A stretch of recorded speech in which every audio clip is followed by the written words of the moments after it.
მე გიორგი ვარ დათუქიშვილი, ჩვენ განვაგრძობთ ვიდეო გაკვეთილებს, რომელზეც ახლა ვსაუბრობთ თემას, ეს გახლავთ Microsoft Word-ის 2016 წლის ფონტის ცვლილებები, ანუ ფონტის მენიუს დახმარებით, როგორც შეგვიძლია ტექსტის ფერი შევცვალოთ ან ტექსტს ჩაუცხათ უკან ფონი.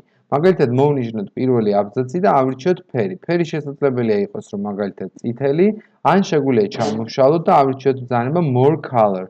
სადაც შეგვიძლია ავირჩიოთ უფრო მეტი ფერის შესაძლებლობა გვაქვს და ასევე გვაქვს custom menu, სადაც შეგვიძლია ავირჩიოთ კონკრეტული ფერის რაღაცა პარამეტრები, მაგალითად ესეთი 200, 50, 88 დავუშვათ და დავაწვეთ OK-ს და მივიღებთ რაღაც კონკრეტულ ფერს.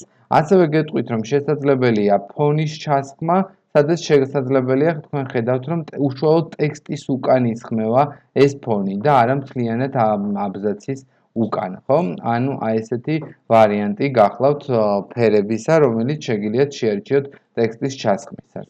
მადლობა ყურადღებისათვის.